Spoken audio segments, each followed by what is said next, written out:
Welcome back to the Veteran Teacher Files. I'm your host, the Dragon Lady.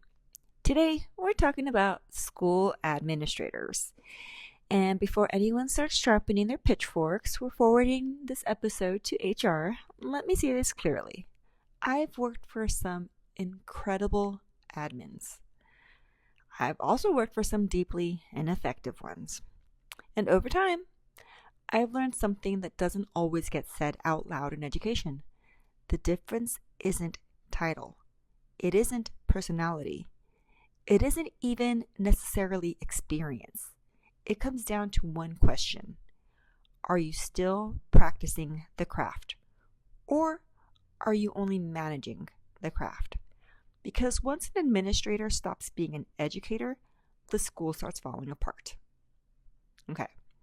So one of the strongest principals I ever worked for was at a charter school early in my career. Now, we didn't always agree. In fact, we bumped heads more than once. But I respected her because she had something that is surprisingly rare in education: clarity. Not a laminated mission statement somebody reads, a real lived vision. Every decision connected back to it. Every initiative had purpose. Every staff member knew what we were building, and that expectation was clear enough that you couldn't misunderstand it even if you tried. We worked hard, we played hard, and yes, we drank the data-driven Kool-Aid by the gallon. Now, were those scores completely valid? Well, that's a different episode. But what matters is the alignment. Everyone was rowing in the same direction. And looking back, that school felt like a teacher finishing school. It picked up where my grad program left off and forced theory into practice. That's leadership. Leadership creates direction. Okay. Another principal that I worked for changed the way I think about instructional leadership forever. I was teaching a lesson when he came in for a casual walkthrough observation, unplanned. And everything was fine. The students were engaged. Nothing was on fire. I wasn't struggling. It was just a normal day. And then he asks, "Do you mind if I jump in for a minute?" And of course I'm going to say, yeah, this is the admin. So I'm like, yeah, sure. And then something happened I've only seen once in my entire career. He taught. Not a demo, not a model on paper. He just stepped right into the lesson and taught for about 10 minutes. He had a different way of explaining the concept than what I had just done. And there it was. It was like spotting Bigfoot. Nobody talks about it. Nobody actually sees it. But there it was. An admin teaching students in real time. And it worked. But the real impact wasn't the lesson itself. It's what came after. He not only did that, he also helped me adjust how I structured student conversation during instruction. One small tweak. Nothing dramatic, but it transformed my think, pair, share routine. And I've used that small tweak of a strategy with teachers ever since. And that's leadership. Leadership multiplies impact. It doesn't just evaluate teaching. It improves it. Okay. So, what's funny is both of those principals told me essentially the same thing. Different schools, different years, but the same message. Both of them basically told me that they weren't trying to be nitpicky. And they said something I've never forgotten. When someone is struggling, the problems are obvious. But when someone is strong, improvement happens in the details. The weeds matter. The refinements matter. That's what coaching actually is.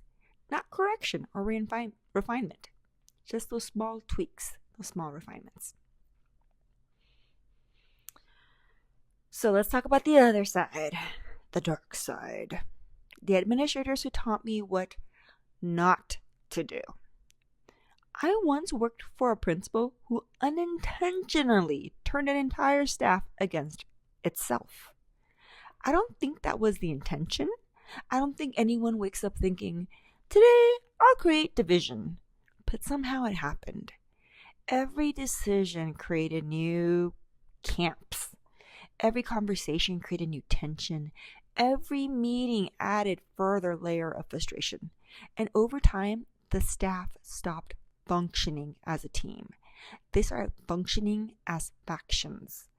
Walking into the office felt less like entering a professional environment and more like you were stumbling into a chaotic, overly decorated space where nobody was quite sure what the rules were.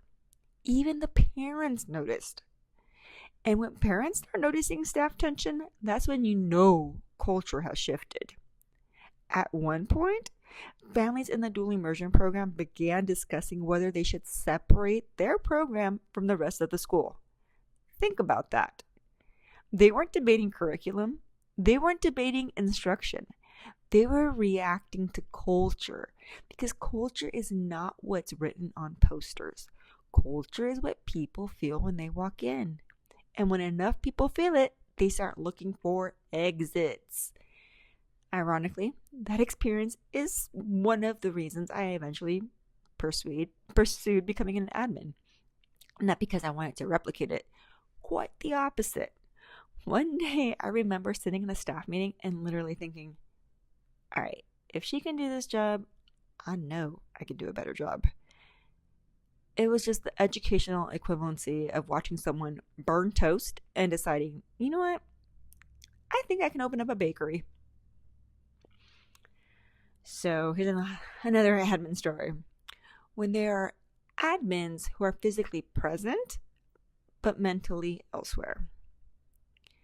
So I attended a 5-day coaching workshop with an admin. 5 days.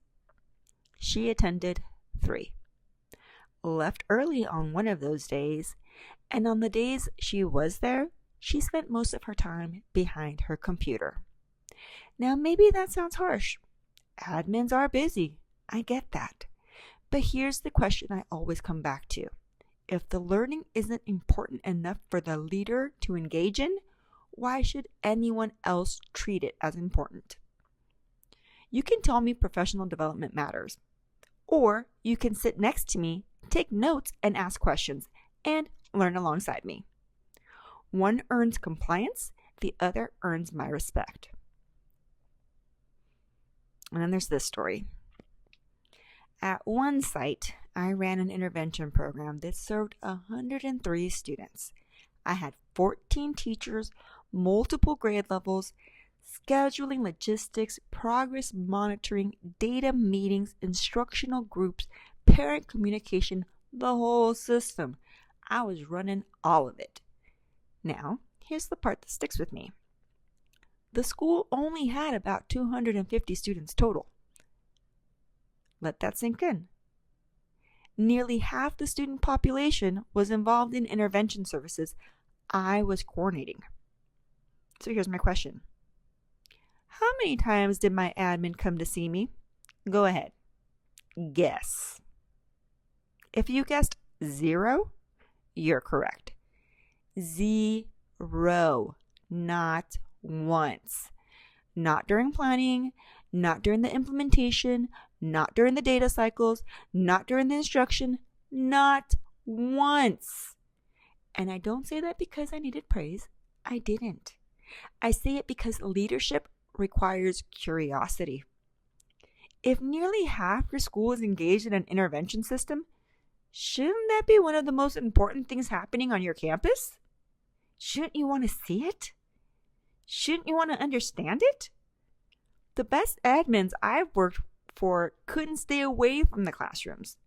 The weakest ones seemed perfectly comfortable leading a school they never actually observed. So, this is where I think the larger pattern shows up. Sometimes admins become more and more removed from instruction while gaining more authority over it. The higher they go up, the further they drift from the classrooms. And eventually, schools get led from spreadsheets instead of from instruction, from memory instead of from reality, from assumptions instead of observation. And the problem with that is simple. Teaching changes. Students change. Needs change. And if leadership isn't staying connected, leadership starts lagging behind the work. At this point, I don't really care what path someone took into education. Teaching, counseling, something entirely different. That's not the issue. The issue is curiosity. Because the best admins I've worked for had one thing in common. They were learners, they observed, they asked questions, they engaged in the work, they stayed close to instruction. And the worst admins I've worked for had something else in common. They stopped learning, they stopped engaging, they stopped showing up to the work they were responsible for leading. Schools don't need perfect leaders. They need present ones. They need curious ones. They need leaders who can still recognize what good instruction looks like because they're still willing to look at instruction. Because the moment an admin stops learning, they stop leading from reality. So here's my question for you. Who was the best administrator you ever worked for, and what made them so effective? Or, what's something a bad admin taught you that made you a better educator? Drop it in the comments. I'd love to hear your stories. If you enjoyed today's episode, follow, subscribe, and share the Veteran Teacher Files with another educator who has survived at least one staff meeting that absolutely should have been an email. I'm the Dragon Lady, and until next time.